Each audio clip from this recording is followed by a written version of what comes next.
Et salut à tous, et on se retrouve du coup pour ouvrir notre second pack d'avant-première. Donc les explications sont dans la vidéo précédente, là, voilà, l'ouverture du premier pack, donc je ne vais pas me répéter. Donc on va simplement ouvrir ce pack, regarder ce qu'il y a dedans. La liste des cartes ouvertes est disponible en description de cette vidéo. Et j'attends du coup vos propositions, voilà, vos propositions de liste, vos propositions de deck. Encore une fois, vous m'envoyez ça par message privé. Sur la page Facebook de la chaîne, donc n'hésitez pas, vous avez une semaine ou deux, on verra bien et on fera nos matchs après quand ce sera terminé. On commence avec les cartes promotionnelles et on aura le droit pour commencer, et bien écoutez, à un terrain double en guise de rare, ce qui est à mon sens une très bonne pioche en tant que carte, elle est juste magnifique. Après, pas forcément une pioche exceptionnelle pour le limiter, mais elle est juste trop belle, voilà. Et ensuite on aura eu le droit en guise de carte légendaire à une rare, voilà, et c'est Naban, le doyen de l'itération, un sorcier, donc 2-1 pour 2. Si l'arrivée sur le champ de bataille d'un sorcier que vous contrôlez provoque le déclenchement d'une capacité déclenchée d'un permanent que vous contrôlez, cette capacité se déclenche une fois de plus. Donc ça peut être très puissant si vous avez les cartes appropriées, à voir si on va piocher des choses concordantes. Dans notre pack, on a 6 boosters, les 6 boosters sont là, voilà, devant nous. Nous n'avons plus qu'à les ouvrir pour voir ce que nous réserve ce pack là. En tout cas, à mon sens, rien de ultra fou sur les cartes pré-release. Allez, c'est parti, on se fait plaisir. Je trie ça par couleur encore une fois, ne vous inquiétez pas, la liste des cartes est disponible en description. Donc voilà, vous ne perdrez rien quoi qu'il arrive. Une carte verte, une carte noire, voilà, on va essayer de faire ça comme tout à l'heure. Comme hier je devrais dire, en triant ça par couleur proprement. Le petit elfe en vert, voilà. Congélation qui est une très bonne gestion à mon sens. Coursier Pégase, un sphinx, ça fait plaisir de voir un sphinx. Don de croissance, poids de la mémoire en unco. Bénédiction selon Gaïa, expert point de feu, et en première heure on aura le droit au grand seigneur de guerre Rada, donc c'est voilà Rada V2 en quelque sorte, donc elle coûte 4, c'est une 3-4 célérité, et à chaque fois qu'au moins une créature que vous contrôlez attaque, vous pouvez ajouter autant de mana, ou bien du rouge ou du vert, en fait la combinaison de votre choix, jusqu'à la fin du tour, autant que de créatures qui attaquent, et voilà, et ça peut vous aider. Donc si vous avez beaucoup de petites bêtes, vous attaquez avec, ça vous fait plein de mana, vous pouvez jouer un gros truc derrière, donc pourquoi pas. Carte multicolore. Second pack, que voici. Allez, c'est parti, donc dommage que c'est pas la même couleur que notre terrain, ça aurait été un peu mieux pour la jouer. Options et dépouiller, c'était plutôt cool aussi. Charge, mage, compagnon, éclaireur, une sentinelle, une vigile, plutôt des vigiles puisqu'ils sont plusieurs visiblement, infection fongoïde, un équipement, un ondin, garde du corps qui est plutôt cool, Grune, le roi solitaire, donc le fameux singe qui peut être très vite très fort. En rare, on aura le droit à la première éruption, une saga qui met des blessures un peu à tout le monde, qui nous met du mana, voilà, qui fait des choses. J'ai l'impression qu'on aura une foil pour ce booster, attention, ce sera une mythique foil, l'Aquilon, donc c'est plutôt marrant parce qu'il y a eu l'Aquilon, je devrais dire, dans le premier pack et on le retrouve dans le second pack, donc voilà, il y aura Aquilon versus Aquilon très probablement, puisque c'est une carte, voilà, incolore qui peut s'intégrer dans n'importe quel deck, peu importe sa couleur. Donc Aquilon foil, c'est quand même une mythique foil, hein, je suis passé un peu rapidement dessus, mais c'est quand même plutôt une bonne pioche.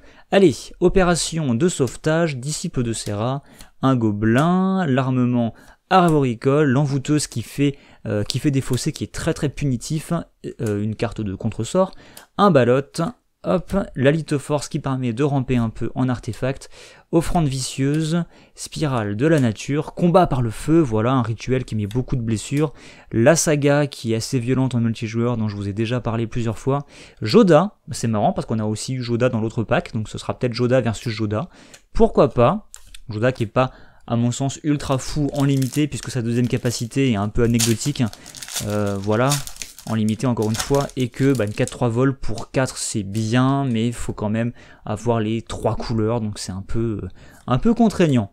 Voilà, donc pas forcément des sorties exceptionnelles pour ces packs là, en tout cas à mon sens. Le dragon qui fait des choses, pas mal de petits fungus qui nous mettent des jetons. Vagabond pardique qu'on a déjà vu aussi dans l'autre pack. Voilà, une saga, fantôme persistant, et alors ça c'est plutôt très bien, c'est même très très bien, on a déjà une mythique foil, on rouvre une seconde mythique, ça à mon avis c'est un énorme spoiler, et on a une foil dans le même booster, donc c'est une très grosse carte qui est extrêmement puissante pour le limiter, donc ce sera un énorme atout pour le pack numéro 2, donc voilà, Lyra Aube-venant, donc pour 5, une 5-5 vol, initiative, lien de vie qui va en plus booster vos anges, vos autres anges, mais vu qu'il y en a très peu dans l'extension, c'est pas forcément ultra utile. Mais voilà, très grosse carte, très grosse mythique, on est content. Et donc effectivement, on a une foil, voilà, je croyais qu'on n'avait pas de foil en fait. Carnage de la forêt, ce sera une Unco, voilà, qui nous met des marqueurs +1/+1. Il nous reste encore 2 packs, on a déjà ouvert 2 mythiques, on se fait plutôt plaisir pour le coup. Donc là, le pack là, ne serait-ce que par la présence de Lyra, vient de gagner en puissance. Voilà, donc moi je veux bien encore ouvrir des trucs un peu violentes, mais si ça implique que ce pack là sera bien plus puissant que l'autre, ce serait un petit peu dommage pour l'équilibrage de la future partie. Mais bon, après je vous avouerai que si j'ouvre un truc encore assez sale dans ces 2 boosters qui nous restent, je ne vais pas me plaindre. Golem rugissant, à chaque fois qu'il attaque ou bloque, chaque joueur pioche une carte. D'accord, pourquoi pas. Ça fait des choses. Skizik qui fait assez mal aussi. Kwende aussi qui fait des choses. Double initiative qui transforme votre initiative des autres créatures en double init. Et en rare, attention, on a un droit à une mythique supplémentaire. On est à 3 mythiques dans le pack, sachant qu'on n'a pas eu de mythique en pré-release. En plus, hein, c'est des mythiques purement booster. Donc histoire de Benalia qui est en blanc en plus, donc même couleur que notre gros ange, donc c'est un peu violent. Ça coûte 3. Vous allez pouvoir créer un jeton de chevalier de 2 blanc avec la vigilance, donc 2 tours de suite, et ensuite vous allez pouvoir donner un gros boost à tous vos chevaliers. Pour seulement 3, ça me paraît plutôt fort. Donc voilà, et l'emblème de Teferi. Et donc, dernier booster de ce pack là, je pense qu'on est déjà plutôt bien avec ce qu'on a, mais on a encore un booster. Je pense que vous allez pouvoir vous faire bien plaisir sur la construction de ce second pack. Après, si vous voulez vous coller au premier, n'hésitez pas, ça sera un peu plus de challenge je pense, mais il y aura des choses aussi intéressantes à faire. Volonté inflexible, Fureur du Seigneur, Don de croissance, l'Arpenteur jaillissant qui est plutôt cool si on décide de jouer plusieurs couleurs, un gros oiseau, le Cyclope, règlement de compte, voilà, le Manipulateur glacial qui est très fort en 1 contre 1, voilà, donc encore une fois une très bonne carte pour le limiter pour ce pack là.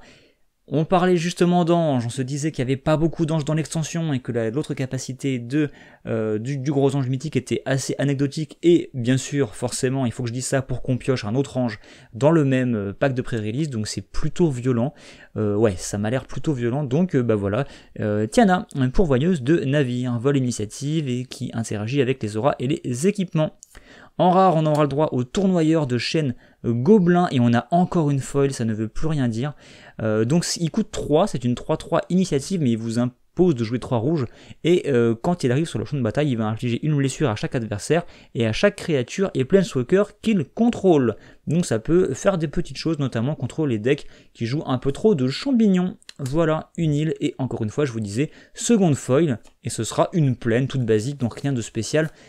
Pour le coup, voilà, j'ai eu peur qu'on ait à nouveau une rare foil ou une mythique foil, ça aurait été un peu violent.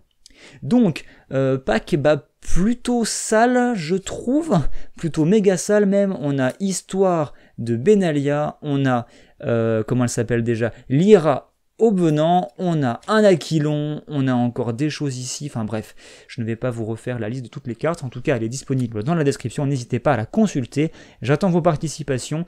Voilà, je pense que j'en ai assez dit. Sur ce, moi je vous retrouve bien prochainement pour de nouvelles vidéos bien sûr, mais d'ici une semaine ou deux, nous verrons en fonction du nombre de participations qui seront enregistrées, et on se retrouve du coup pour le match opposant pack 1 au pack 2, tout simplement de ces packs d'avant-première Dominaria. Allez, à plus tout le monde.